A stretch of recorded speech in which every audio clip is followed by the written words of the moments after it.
Hey guys, welcome to the next episode of the Pro Podcast. Today we are joined by an expert psychotherapist. I am indeed, yeah. Expert in narcissism, TikTok famous, 600,000 followers, the lovely Rebecca Fox, who I've been following for a long period of time. And we're going to talk all about personal, business, partner, team, and try not to blow your brains, because already in the conversation pre this, I already have my brain blown a wee bit. So Rebecca, thank you for coming. Thanks for having me. I'm excited about this. So what I would like to find out and start with straight away is, what is the difference between a toxic person and a narcissist? Okay, so I'm going to try and keep all of my answers as simple as possible, because for me, when you define toxicity, it's a set of behaviors. So someone can be narcissistic, but how they react to certain things and how they behave defines whether it's toxic or not, because we all have narcissistic traits and tendencies. However, if I choose to bully someone, that is a toxic behavior that I'm displaying. So when you're thinking of a toxic individual, what would be the different traits between someone who's toxic and someone who's a narcissist? So I would say toxic is behaviors, Yeah. whereas narcissistic is a set of traits. So traits would be, I feel that I'm better than everyone in this room, and I'm going to let everyone know about that by how I talk and how I treat them. What I choose to do in terms of treating them becomes toxic for them, because I create an environment that's not welcoming. No one feels safe in that environment because of how I treat other people. That makes me a toxic individual, because you can have someone that's, say, psychopathic, sociopathic. They're going to behave in ways which are toxic to other people and create bad environments. Does that make them a toxic person? Yes, if they act out on those impulses. Yeah. Okay. So if we were to start with, you've always got lots of reasons for this. The people who generally listen to this are sole traders, business owners. They're having to potentially deal with their partner at home, or potentially a parent, or maybe even a business partner. So let's start first of all with someone who's thinking about going into business, and then potentially, how would they identify that they are in a narcissistic or a toxic relationship? Personally or professionally? Let's go personally first. Personally. So a lot of that comes down to, so narcissistic individuals, they want a lot of attention. They need a lot of admiration. So if they're with a partner who has ambition, wants to set up a new company, that's a problem for them, because first, they can't control that, or they are definitely going to try to control that. But in theory, this individual needs to create the company themselves. They need to be the one pushing that forward. That narcissistic partner is not going to accept that. Number one, then they're not being put first. That's the biggest problem. Number two, they're not in control of that company. But what I will say, a lot of my clients who have had businesses, the partners, and it's normally women, they absolutely destroy that company, because they come in, they create problems, they claim that their husband's having sex with the secretary, and it couldn't be far from it. So they create chaos because they have to have attention, they have to have that power, they have to be in control of the situation. So it's incredibly difficult, and I really feel for people that want to better themselves, because they're always going to be held back by someone who's narcissistic. Crikey. So what you're almost saying is, although the individual, so let's say not being my relationship in the slightest. Pleased to hear that. Just caveat that. But let's say, for example, if I was in a relationship and I wanted to start a business, and I had a toxic or a narcissistic partner, then technically they're going to try and control me, so therefore controlling the outcome and the direction of the business. 100%. And again, it depends how calculated that person is, because there's different levels of narcissism. So let's say someone's on the high end of the spectrum, and they've got a bit of Machiavellianism in them as well, which makes them very deviant, which makes them very calculated in what they do. And it's all about outcome based. So hang on, if I can support him in this and I can get him to earn 10 grand a month, that's fine, because I'm going to have that 10 grand and I'm going to control the financial situation here. So they will manipulate their partner behind the scenes to earn 10 grand. So it's their money and they control how it's spent, where it goes. They are the dictator behind it. So sometimes that person initially will seem to be supportive. Oh yeah, let's push. And then it's like, how much have you earned today? Why have you not managed to pull in the figures? What are you doing wrong? Why is this not working? So there's all that pressure behind it. So it often goes one of two ways. Either the business doesn't get started or it does, but that partner's the one that's dictating everything. Yeah. Crikey. So for someone who's in that situation then, what would they be looking for either in, I was going to say courting, that's really old school, isn't it? The courting, you feel like old parents. I got it. I'm with you. Trying to find a significant other. In the dating process, you know, what would someone identify in that personal circumstance when they're out dating? I know a lot of dating now is online. Like I met my wife in a pub or a bar, you know, now it's all done through apps and tech. So what's that cycle? I mean, I love that you asked that, because the truth is narcissism's on the rise. Okay, people that want to fight that and say, no, this is just a buzzword. I hate to break it to you, it's not. This is very real, and people need to be aware of this. Narcissists cannot hold up a bravado for very long. I'm going to say 3-month max. Now, the problem we have is we all want instant gratification. We've become accustomed to it, right? So when we date and we're like, we want a relationship, we want it now. We can't wait 6, 12 months. For Christ's sake, wait. All right, if you're dating someone, 3 months is not long enough, because within 3 months, a narcissist can be charming. They can be supportive. They can show ambition. They can show all the traits you're displaying that are attractive, that you think, oh, this person's on my level. Like, I've met someone that really gets me. That's right, because what they're doing is mirroring you. So hang on a minute. No, you haven't quite met that person. What you're doing is you're seeing a reflection of yourself that you're thinking, this is great. This person's going to push me forward. This is what I need, a supportive partner. But you give it 4, 5, 6 months, I guarantee it will start to slip. And you will start to see that selfishness, that controlling aspect come in. And it's important that you look for that, because a lot of people don't. They fantasize about the relationship, they fantasize about the outcome, and they choose to ignore things that are controlling. So if you were in a dating situation, what question would you ask to identify either a toxic person or a narcissistic person? So for me, I look for someone that's genuine. Something that a narcissist doesn't like to do is give too much information. So for instance, if I said to you, oh, Gary, tell me about your childhood.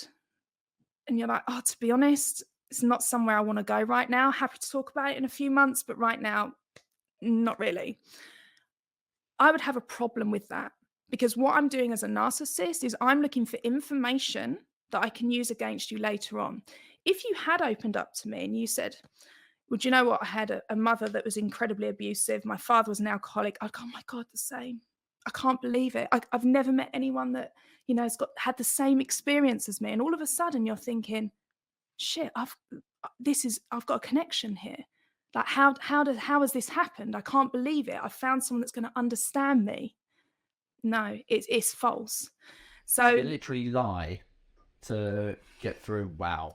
Yeah, the whole thing is a show. Yeah. So, but the problem is, when you're someone that's genuine and you want connection and you're looking for that, you don't always sit there and think, I wonder if they're lying. I'm really like this. You know, you want to take people for face value, but narcissists ask a lot of questions so that they can then mirror you back. Right. Okay. Which is kind of weird, because my brain's sitting there going, okay, I've been in the mortgage industry since I was 19 years old. I was corporate trained. So it's like, Gary, you've got 2 ears and 1 mouth. You know, you taught basic principles of NLP for mirroring and matching. You know, we sit across each other. Yeah. If I wanted to in a sales environment, I would cross my legs right now. And then and you can do this in a restaurant with somebody. Yes. You know, yeah. In an NLP sense, you can sit across a room from somebody else, and slowly but surely, if you pick up your glass at the same time they do, and mirror someone across the room, and then get it subconsciously, they can start to actually mirror you. So you'll move and they will move. Yeah. So in that circumstance, I'm kind of getting the impression that that person has learned how to do that of their own accord and is then utilizing that to their advantage. Yeah, and I love that you said that, because something I get asked all the time is, is someone born a narcissist or are they made a narcissist? All of those behaviors are learned behaviors. They have to learn them from somewhere. So if you have a narcissistic parent and you have the same personality type, chances are that's who you're going to become, because you learn their behaviors, you learn their abusive ways, their manipulative ways, their brainwashing techniques. And it's not like you read a book and go, this is what I want to learn. It's human nature, right? So, yeah. Crazy. So in going on to the kind of the parent side of things, then if you've learned these behaviors from your parents, you obviously, well, most people, right, that's obviously a generalization, a lot of people, half the people, 60%, whatever it is, they're going to have two parents. So how would someone end up adopting more of the narcissistic traits than potentially the parent who, I'm going to say victim, I don't know if that's the right word you would use, but is that, how do they end up suddenly favouring one over the other and taking on more of those traits than the other person's traits? Surely they would feel the push and pull, like as a child. Again, you would sit there and you would go, well, okay, this one's really sensitive, I would imagine, very forgiving, always saying no, and then the other parent is more domineering and controlling, and as you say, over time, as the child gets over, they would probably start to notice more of these things because they've got more awareness. So yeah, and again, this comes down to personality types that we are born with. Yeah. So if you're someone that's very agreeable and sensitive, you are going to reject anything that's seen as difficult, that's seen as aggressive, because you're sensitive to it. However, if you're a difficult personality type, you're not going to be sensitive to much. Yeah. And, you can look at two children that are raised in the same household. Let's say both narcissistic parents. One isn't a narcissist and the other is. Why is that? Well, it's personality type. If you've got someone that's, like I said, sensitive, agreeable, that's on that very high empathetic scale, that is going to damage them to a whole nother level. If you've got someone that's difficult, they can put up with the punches and they can put up with the abuse, but they develop that narcissistic shell as a result of that. Okay. So for someone who is on the other side of the coin, then whether they've grown up with a narcissistic parent, or let's say they've grown up with a narcissistic parent, how would they know in themselves that they're more of the empathetic type? And thus, or what are they doing in order to be able to attract that narcissist person? Because surely they're attracting that without them subconsciously. Yeah, great question. So we live our lives in patterns. Yeah. So we seek patterns, we seek familiarity. We can understand and know that certain types of abuse is wrong. So I'm going to say physical abuse, make it really easy. Punching someone in the face is wrong, right? I don't know if it depends. I mean, general rule. But narcissistic abuse is done covertly. So what I mean by that is it's not obvious, like getting punched in the face. So what happens when you've been gaslit and you've been brainwashed? It feels normal. It feels normal for someone to talk down at you, to be sarcastic, to throw things to make you feel like shit. It's like you're not good enough. It's like, oh, that's not, yeah, I'm safe. I'm in a normal place. This is what I'm used to. This is normal. Because it's really interesting when someone's been in a narcissistic dynamic and they date a normal person, they say to me, Rebecca, I'm bored. I'm like, yeah, because you've got someone that's respecting you, treating you with kindness, someone that actually cares about you, that puts you first, and you don't know how to deal with that. It's not that you're bored. You feel out of place. It doesn't feel normal. So it is a cycle, and I want people to really understand that. If you're raised in a narcissistic environment, whether you're sensitive or difficult personality type, you are still going to kind of favor that covert type of abuse because it feels safe, it feels normal. And again, it's breaking that. It's taking yourself to see a specialist, therapist, counselor, whatever, and actually sit down, work through that, understand it, deal with any trauma, and then you can break the cycle, which it can be broken. Yeah, that reminds me of like all the films or all the things you watch where it's like, oh, attracted to the bad boy. Right, yeah. And I'm obviously thinking now, I'm referencing this, and even in my own mind, though, I'm favouring women being the victim more than men being the victim. But, you know, as we were talking about before, I know someone who is a man who has been in the narcissistic environment. Is there generally a bias of whether it's more males or more females? Has that been identified in this scenario as yet? This is so difficult to identify because the main MO of a narcissist is to lie. They are deceitful. So if you sat them down and said, okay, tell me what the problem is. Well, nothing. Everything in my life's great. It's everyone else that's got the problem. And it's not like, for instance, a serial killer. They know it's wrong to kill people, so they're not, but they enjoy it, right? So they're not going to walk into a police station and say, I'm having thoughts about killing people. I need to do something about it. No. They're going to execute it because that's what they like to do. Yeah. So, yeah. Hard to say. And it's going to be, it's obviously coming from parents and it's going to be passed down and down and down. So, yeah, I suppose there is no favoritism, no. And I mean, I have more male clients than female. Yeah. And I think because I honestly think, and it goes back to, you and I have a similar age, and I think it goes back to how we were raised, oh, he's under the thumb, him. Oh, she wears the trousers at home. And you've laughed, right? Because it's like, oh, that's funny. But I tell you now, that's not funny because he's got a narcissistic partner that's controlling him, being abusive, covertly, most likely. But because it was a joke, she wears the trousers. Oh, he's got to ask his missus before he comes out. And it's a laugh. That's why I don't think anything ever gets said when men bring it up. Yeah. Because it's laughed at. Right. Yeah. Whereas women, it's like they talk a lot. Yeah. And they're very good at expressing and being emotional. A guy can't be emotional.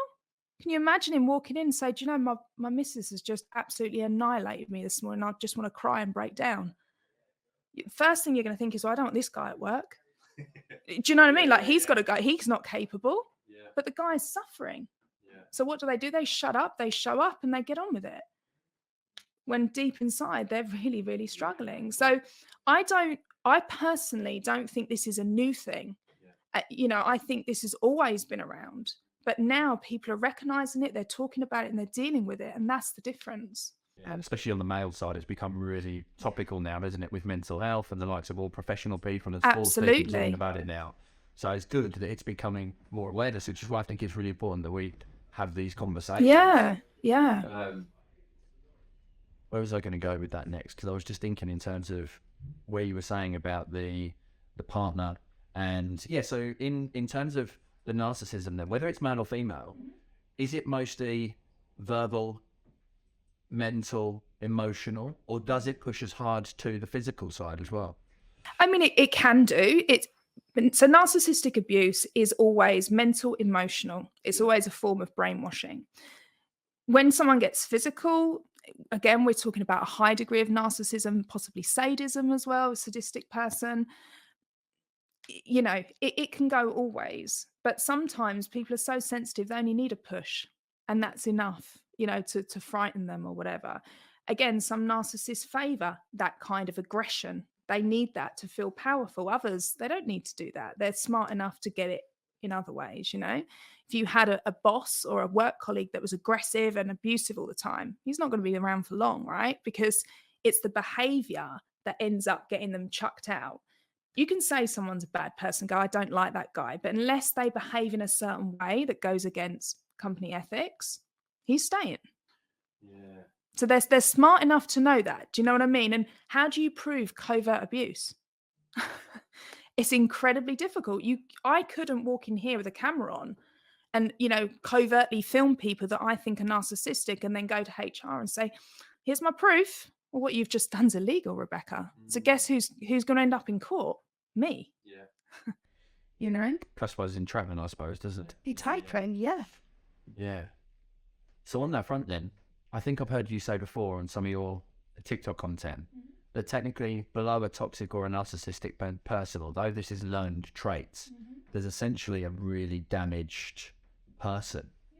Yeah. So if someone is, let's flip the switch a little bit, because we've spoken about the people who are potentially on the other side of it. But if someone's listening to this now, and I believe in terms of all neurodiversity kind of language and words and letters of the alphabet that are popping up here left, right and centre now, we are all on a spectrum of something at some point in the time. Yeah. and situationally, and it lacks a lot of context in certain situations as to where you are on that spectrum.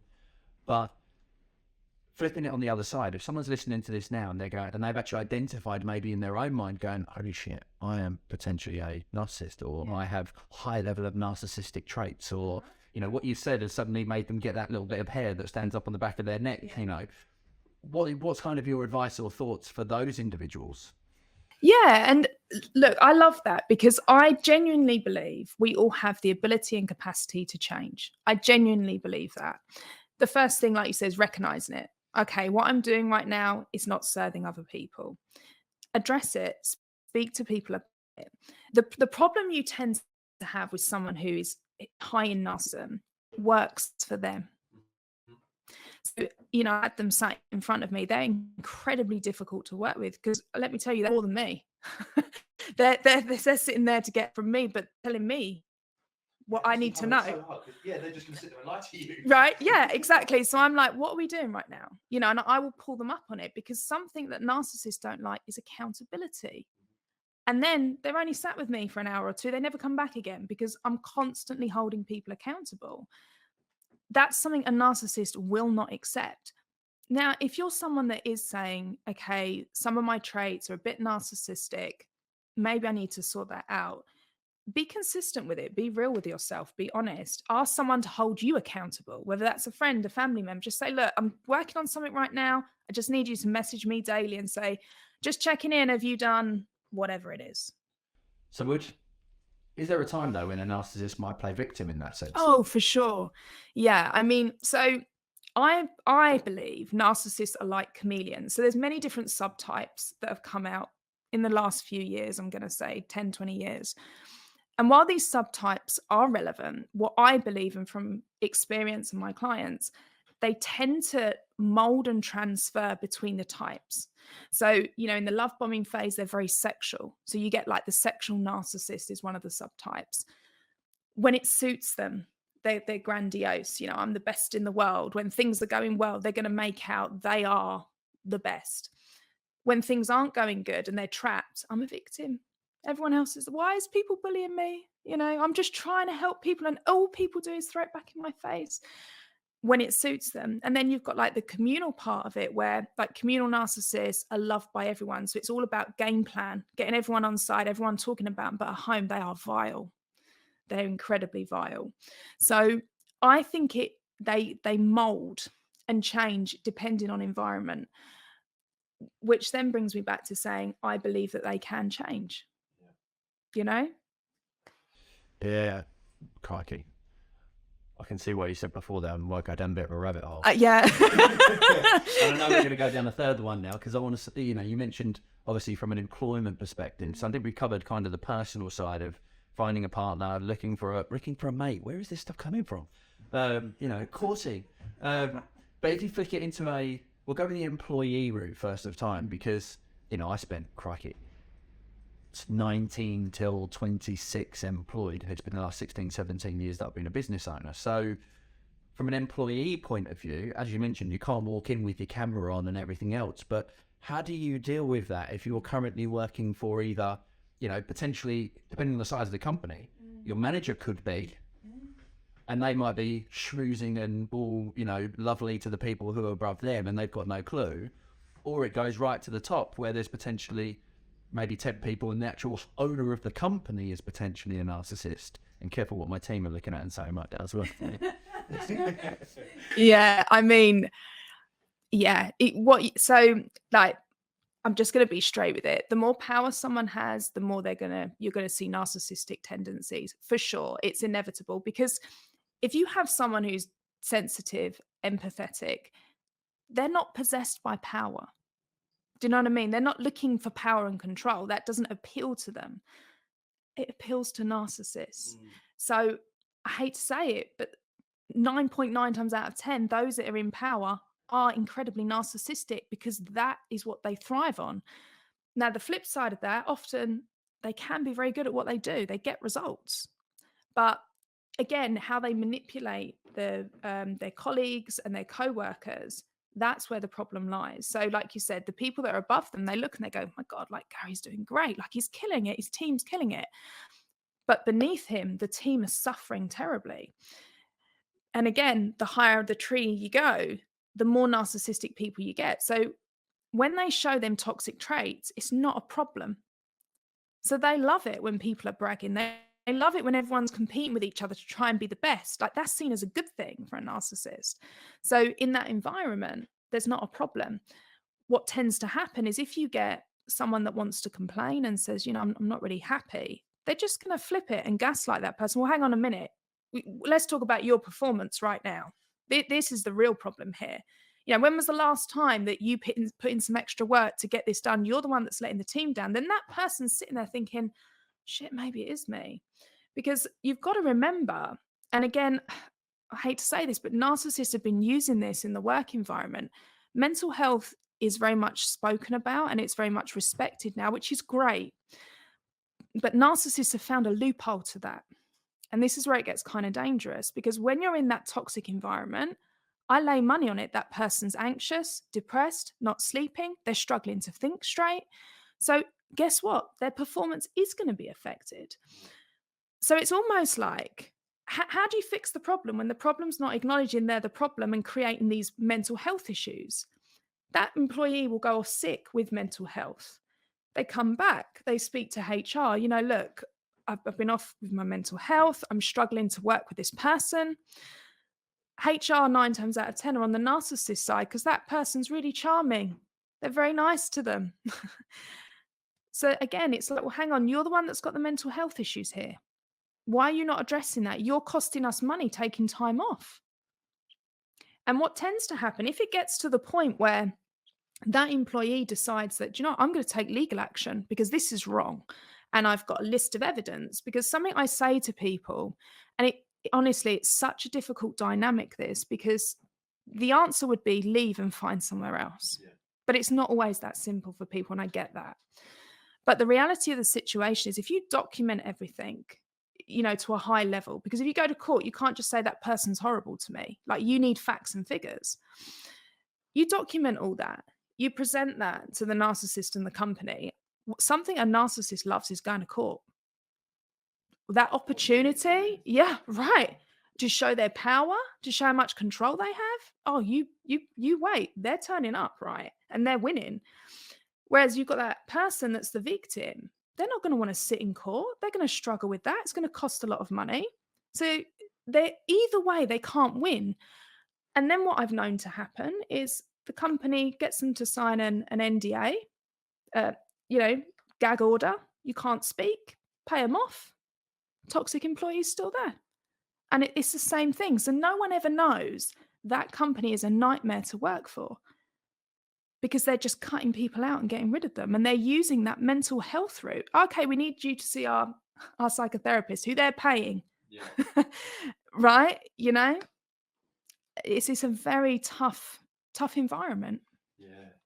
It's good. It's interesting listening as well, because as a business owner, I always talk to the guys about sport. So it's like, I was always the one on the football pitch when my manager turned around to me and said at half time, Gary, you're shit. You got 10 more minutes, pull your socks up, start playing better, or you're off. And that's enough for me to trip in my brain to go, right, I've got to start bucking my ideas up a little bit. And so I've always been and in my early career, I was very militant, because that's the way I was, almost raised to a degree. And it's that control. I don't want to say, it's not controlling, it's not the right way, but it was a very clear line of right and wrong and what I should and shouldn't do. And I took that into my early years of business. And I knew that in my early years of business, it was a massive dictatorship. But equally, that's what got us to kind of be where we were in relation to successful. So when I'm listening to you, I'm like, crikey, I know I can be highly demanding. I know I can almost be narcissistic to a point to get the result that we want to get. But on the other side of the coin, the things that you said in relation to, like, the last thing I'd want to do is go to court. I'd rather pay money to avoid that situation. And equally, when I had my team of 15 before I downsized and started all over again, I was like, look, guys, you've got 3 months to find other jobs. I'm going to pay you. Go and get it done. I'll help you. I'll support you, blah, blah, blah, blah, on that journey. It was never just kind of cut and shut. You're the problem. You're out. Get out now kind of. So I couldn't do it. My integrity and, allow it. So it's kind of like, I'm sitting there going, oh my God. And then the other half of me is going, actually, maybe, we're going. So as you say, there's a spectrum. So as a business owner, do you need narcissistic traits to be able to get high levels of success and results then? I'm going to say yes. Interesting. I mean, and honestly, it pains me to say that, but that is the reality. And I mean, I'm an empath and I'm a very sensitive person. And when my work gets demanding, I suffer. You know, like, so I know if I had a team, I would struggle to deliver. I know that. And you've got to be realistic with that. But look, if companies have good procedures in place and if they have good moral ethics and they put in lots of checkpoints, you know, regular checkpoints to keep people in check, hold them accountable, those narcissistic people have almost got to step up. I'm not going to say it's going to curb the behavior, no. But when they know the company is holding people accountable, something they can't deal with, they've got two options: put up and shut up and behave, or leave. Yeah. So I know this, again, this goes into me saying, I know people can kind of change, right? Because I've seen it with companies that have put that in and they've got results. Yeah. So that's what I would say to company owners, you know, base your company off of your moral ethics. Let all your employees know that you're a company that, you know, prides themselves on that, which I think you do from what you've said, you know, that you was integral about how you let people go. Yeah. It says a lot, you know. Yeah. And a narcissist essentially wouldn't. No way. No way. And they always flip it, because remember, it's never their fault. Yeah. Never. Yeah. And they cannot cope with shame and embarrassment. So they will do whatever they can to make sure you're the one taking the rap for it. For sure. So as a narcissistic, I was going to say as a narcissistic boss, but I don't mean me. As an employer, mm-hmm.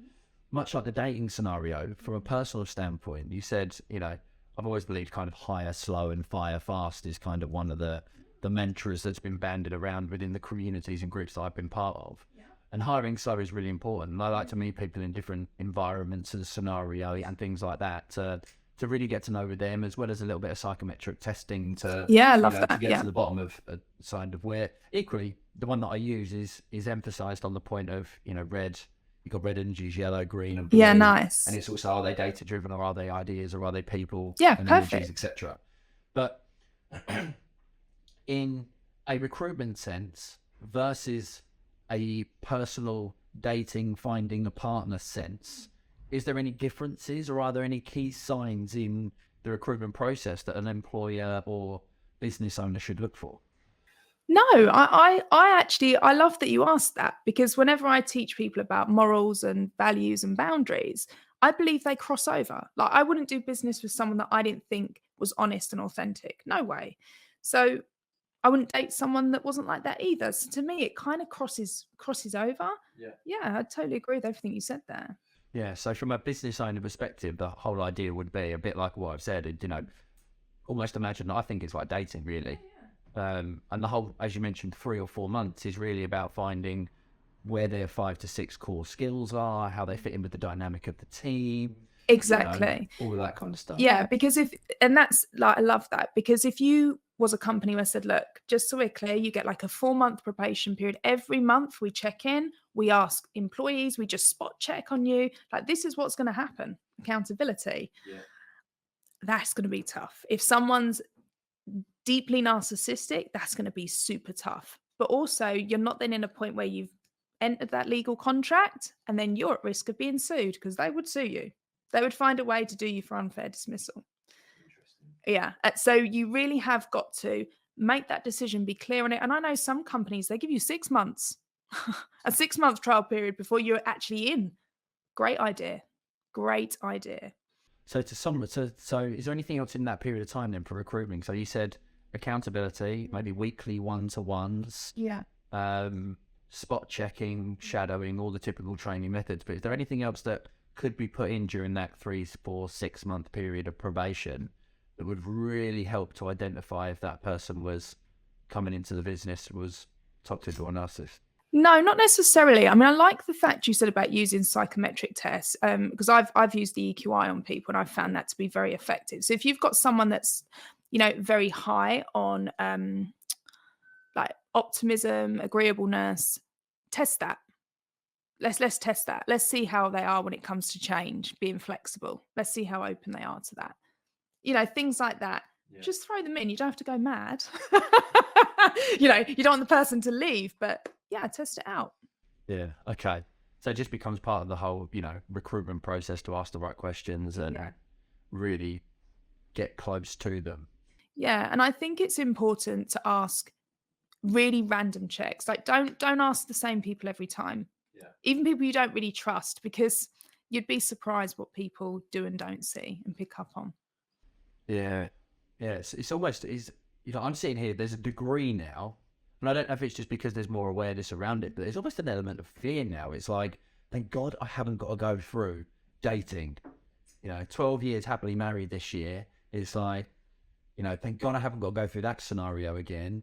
And then it's like almost the recruitment side. It's like, how do you even deal with this on a day-to-day basis? How do you stop yourself worrying about whether you're recruiting, whether you're bringing someone in, whether one of your friends is? We haven't really touched on friends. How do you kind of take more control or power to yourself? Is there anything that you can do to really understand this, or to become more aware of other people who might be like that? I know you said traits and behaviors, but is there anything else? So like something I talk about in my book is emotional intelligence. Like, I firmly believe that is the key to everything. Personal, professional, relationships, you name it. If you're high in emotional intelligence, I don't think you're going to go wrong in all areas of your life. If you know yourself well enough, you're able to communicate your wants, your needs, your boundaries. It doesn't matter who comes to you, you're able to deal with it. So that's what I would say to that, indefinitely. And it starts with you. It really does start with you. Yeah, so the more people get to know themselves better, which I think is the pinnacle of everything. Absolutely. You can't manage or lead other people if you don't know where your strengths and weaknesses are. You can't be a better parent if you don't know where your strengths and weaknesses are. And I think that's probably one of the biggest educations I've had, is having kids. Yeah. Because it's even worse when they use your language back to you. That's Oh, damn. Yeah. Taught them too well. Okay. So where did you discover all of this? We haven't spoken. I want to get a little bit about you now. Where did this whole journey start for you? So I had a very narcissistic mother. I didn't have a great childhood. A lot of covert abuse, physical abuse as well. And when I came out of that, I was very lucky to be put into, it was a program. So I was on the under-21 squad representing Great Britain for dressage. Wow. So we was treated as like athletes, and I had a psychotherapist. At that time, I had no idea what that was. And how I was raised, something my mother installed into me, is people that need to go and see a shrink are nuts. They're nuts. There's something wrong with them. You can't trust people. So straight away, and it's amazing when you look back at all the things, all the beliefs your parents install in you are done to keep you away from finding out the truth, right? So there's me backing away from this woman, thinking, I can't talk to this woman because she's going to think I'm nuts, And I was only young, 15, 16. And we had to do further education at that point. That was part of it. So I really liked her, and I said, I'd like to do what you do. So she said, okay, you can do that. So went to uni, got my degree in psychology, and then I left it there. I just parked it because I had no confidence. I was a high functioning stress addict.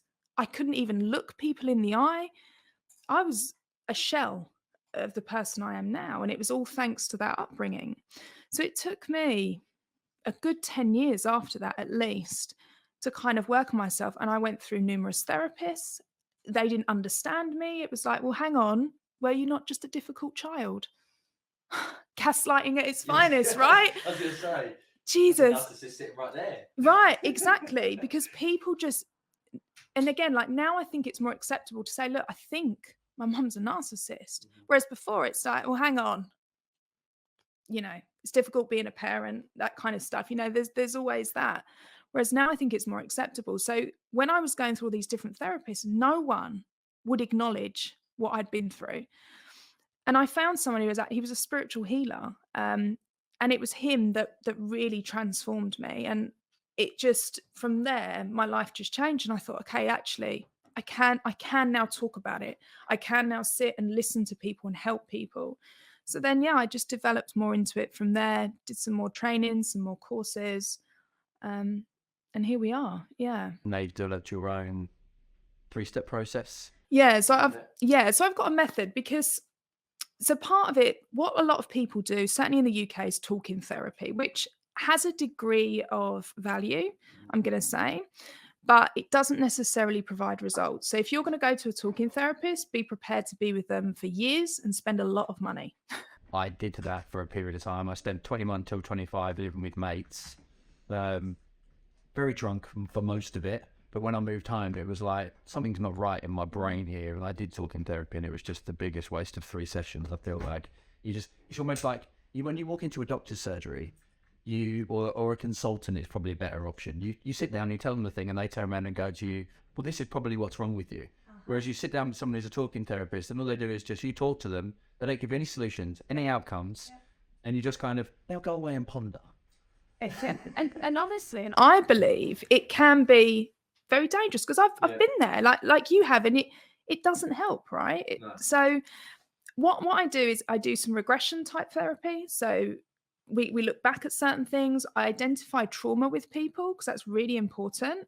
And then I basically rewire the trauma. So imagine like an electrical circuit. I find where the trauma is, we take it out, and I replace it with something else. Because what people tend to do, some people mess about with trauma and they leave the wound open. Now, if you're in a toxic environment, guess what's getting filled with that wound? More trauma, more toxicity, but now it's more intense.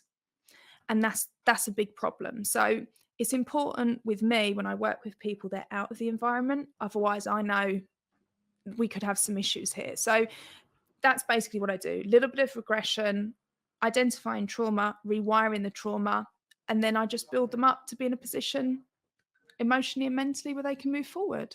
Yeah, I get it. Okay. And that's something you've developed yourself over time. It's a combination of what I've been through. Like I said, I've done various different trainings and I've picked bits out and gone, actually, this works. But also you've got to understand everyone's different, right? And some people need a lot more knowledge. Yeah. So like I work with some people and they want to know the ins and outs.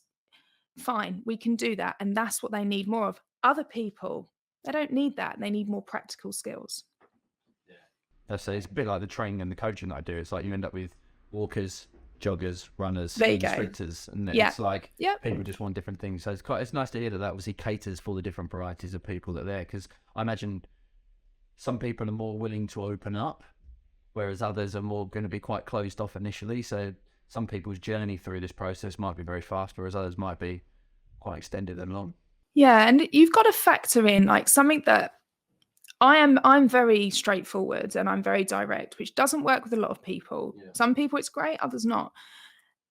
And I am very upfront. If I've got someone sat in front of me that I also think is on the spectrum, I make them aware of it, which again, most therapists won't. They're quite happy to sit there and let them carry on. How did they handle that? Some people, Gary, just want to give them money. No, I mean, from your perspective, when you reflect to somebody else and say, "Hey, you're on the spectrum," as a client, for example, how do they do that? I'm very critical in my process of onboarding people. So, I do consultation processes, and it's important for me. They're the right person, and I'm the right person for them. It's super important. So, I've got to say they're good. Like they kind of like pull a face, and they're like, "Oh, really? Okay, okay, so how do we deal with this?" Like 9 times out of 10. And I've had some amazing clients with it, and I'm proud of all of them because it's hard, right? Isn't it? To look at yourself. First of all, look at what you've been through, look at your toxic traits, shall we say, and deal with them. Yeah. It's one of those things I found really interesting. I saw a piece of content that said about like the worst thing you can be is we're not with our own thoughts enough now. We're swiping on TikTok all the time. We're addicted to our phones or our technology or whatever it is. And how often do we actually sit and, be mindful or do meditation or anything else? And it's like the worst place you can be put in a prison is solitary confinement on your own. So it's like if that's the worst thing that can be done, it shows that being with our own thoughts and coming to our own realizations is such a big challenge for people. And then being having that reflected back on you, they obviously sit in front of you for a reason and more aware of it. But yeah, it's interesting, very, very interesting. So kind of then to kind of finish off, if someone is, you know, in an environment at the moment, let's just finalize and sort of summarize for people. For someone who is potentially in a narcissistic relationship, albeit personal or business, or has a narcissistic parent, what's kind of step 1 or step 2 in terms of what they should do from here? Okay, great. So something I want people to know about all humans, and especially narcissists, we work our lives in patterns. So I could display one narcissistic trait. That doesn't make me a narcissist. If I show that consistently, day in, day out, now we've got to question it, especially if it's clustered with other traits. The first thing I would say to people is look for patterns. Recognize the patterns that are not serving you. Become very aware of those patterns. Understand that pattern is directed to gaslight you, most likely. It's done as a form of abuse. So first of all, understand that. Find it, understand it. How you deal with that, and again, it's like, you've given me such a broad spectrum, but it all depends on your situation. If it's someone you can cut ties with, I always say no contact. Like they're dead. Delete them. Remove all pictures from your phone. Go crazy. They never existed, right? You've got to be barbaric with that. Because if the picture pops up, you know, your Facebook memories, 5 years ago today, and you're like, shit, I thought I'd cleared that out. And it will trigger you. Yeah. And then you start thinking that whole day is ruined because now you're reminiscing about that. So it's important that person becomes a ghost if you can do that. If not, if they have to be in your life, you remove all emotions when you talk to them. So this is what we call like grey rocking or yellow rocking. There's 2 types, but you become emotionless. Very much yes, no. You don't engage in conversations. You don't give opinions. Because what you're not looking to do is give them an opportunity to gain power and control. Yeah. That is the best way, but I'm not saying that's going to make you feel any better. I want to make that clear. And, you know, if it's a family member, if you have to have something to do with that family member, I want people to know you don't have to keep them in your life. That's the first thing. You know, I removed my mother when I was 28, so 10 years ago now. And it was the best decision of my life. You know, again, if you've been invited to a family party and that person's there, don't feel obligated to go. You can say no. You know, and you can say to other family members, this is the reason why. You don't have to be bitchy about it and rude. It's like, look, I just can't while they're there. I'm sorry. You know, and people have got to respect you for that, because in family dynamics, you guarantee the narcissist is going to have some flying monkeys that are going to back them up and support them and think you're the problem. That's the way it is. So that's when you've got to make the decision. How much is this serving me mentally and emotionally? You know? Yeah, I get it. Yeah, so it's a big thing. I can imagine it's going to be much harder from a parent or, you know, that side of things, or even if you're in a relationship right now, you've been, I suppose they've got learned traits that are even harder to let go of as well. So that's the difficulty, isn't it? It is, because a lot of people say to me, you know, I've been in a narcissistic relationship. Now I feel like I'm the narcissist because their behaviors change so much. It doesn't necessarily mean you're a narcissist. It means you've got trauma and you're responding due to that trauma. And that's something you've got to address. And I think if you're someone that notices that, that's a good thing. Yeah. You know, because you can do something about it. Yeah, I love it. Thank you so much. I feel like I've learned a lot today.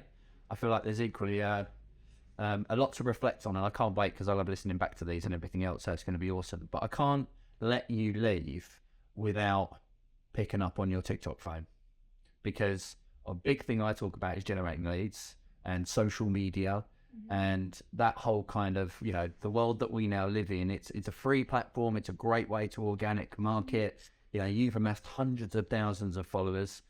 Where did the TikTok journey start? And then where's it kind of led to now? What made you suddenly start doing it? And what was it like? And then how's that grown over time? Do you know what? When I did my first TikTok video, I was a nervous wreck, and I must have recorded it 50 times. I'm not joking. I kept going. Yeah.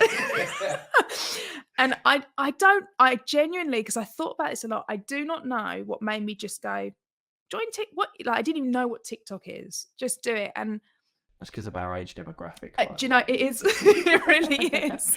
So I did it, and I think my 5th video went viral. It went nuts, like 4.8 million. And I was like, shit, people need to hear this. And how long ago was that? A year. I've been on it a year. Amazing. Yeah, and since then, I mean, that's the only platform really I use. But since then, yeah, I've had numerous podcast interviews. All of my business comes off TikTok, all of it. And I've recently launched an online community because I'm at capacity, and I have been for a long time with one-to-ones, and people have got about 6-month waiting list if they want to work with me on a one-to-one. So I launched the community, which offers weekly support, monthly masterclasses. It's all Q&A, you know, so if someone's struggling, they can write me a message and I answer it for them. So that's kind of the compromise where I am with it. But it's really interesting to hear as well, because I still hear it today from people of our age or older, like, oh no, TikTok doesn't work, you know, it's for the kids, you can't generate leads on TikTok, etc. But I know several people, for example, in the mortgage industry who do it really well. I've done mostly on Instagram, and I kind of take an array across all channels. But it's really interesting that you say that a lot of your business comes purely through TikTok. And what's the age range would you say? Because that's obviously a really interesting piece. Yeah, I'd actually be interested to throw this back at you a little bit, because most of my age demographic is my kind of age. So we're talking like, I think my youngest I've had is 33 and the oldest is probably 50, 48, 50. So it's in between that kind of middle age kind of. And I don't know if you have this. I believe people attract people. So people look at me and go, I can relate to her. Yeah. I think one of the things we've been trying from a TikTok perspective, obviously, like today, we're recording in 4K, and from an ease and convenience point of view, I think we spoke before, I lost my mum actually a year ago on Sunday it'll be. So I've gone through that, and then the family dynamic changing, and then my baby turning up at 32 weeks in December. So kind of the last year, I've almost described as a year of just survival and kind of getting by and everything else. So we've just repurposed a lot of high quality kind of edited content from an ease and convenience. But yeah, what I really love about your content is the fact that it's just grab your phone, speak to it, pick a singular topic. Your whole channel is focused on one specific area. You know, you're not going off on loads of different tangents, and each video leads on to the next.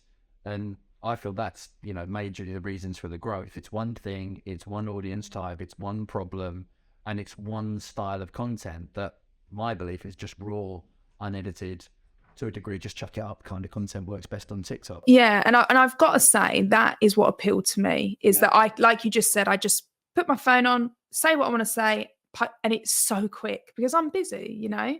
So for me to kind of do loads of Instagram posts, it just doesn't work. And I've got an assistant. I don't want to waste no time on that either, you know? We've got enough going on. So for me, TikTok is the perfect platform. So if they ever get rid of it, I'll be sad.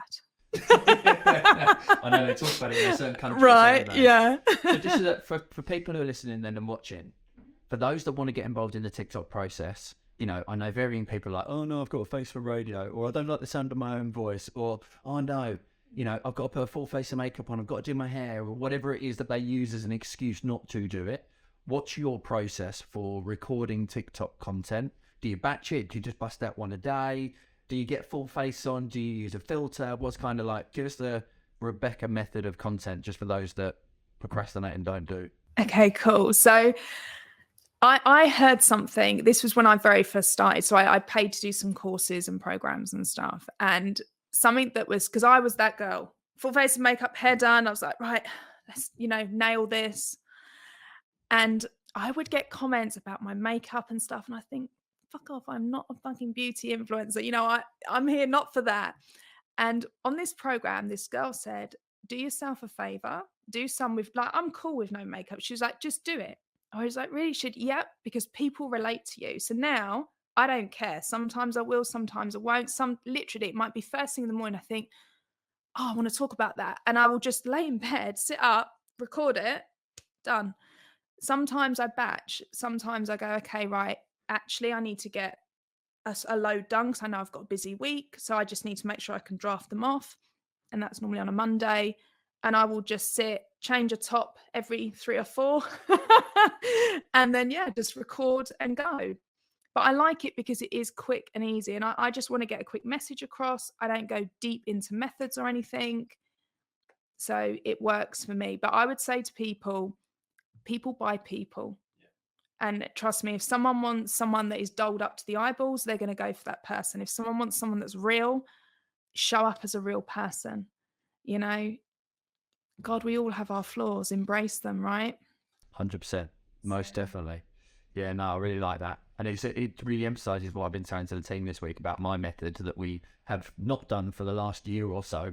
It's like it's almost become too perfect, and I'm raw and open and honest and say it how it is kind of thing. I think that works best. Yeah, and do you know what? I honestly think with TikTok, you do better when you don't have professional content. Yeah. Like, I genuinely believe that. I think people are more likely to look and watch it when you're just walking outside holding your phone, talking. Yeah. You know? Well, thank you very much indeed for giving us your time this morning, or potentially this afternoon or this evening, depending on when people are watching or listening this back. It's been great to obviously follow your journey. It's been great for you to come to our office and obviously give us your words of wisdom and insights. This is two things to finish off. This is the Pro podcast. What does being a pro mean to you? Being a pro, being authentic. I think it's important that when you're like a pro, so I'm guessing you mean professional kind of thing. I think you think about others, you act in a way that delivers for others. I think it's important that you don't force your opinions and ideas on other people. You give perspectives. And that's what I think. I think it's been integral. Yeah, I love that. And for anyone who wants to find out more about Rebecca or reach out to you, I'm assuming TikTok's going to be one of your favorite channels. We'll put links in the show notes, but where should people go if they want to reach out? Yeah, so TikTok, you can't message me direct. Instagram, you can. I've got there's links everywhere. So if you find me on Instagram, TikTok, whatever, there will be links. And yeah, you can email. My assistant will 100% help you out. Yeah. So it's all on the links on your TikTok anyway, yeah, isn't it? exactly. For a little nose myself. So yeah, thank you very much indeed for joining us. Thank you, Gary. It's been great. Thank you very much, guys. Thank you very much indeed for watching and listening on the show. We'll look forward to seeing you or speaking to you again next week. Remember, now's the time to become pro.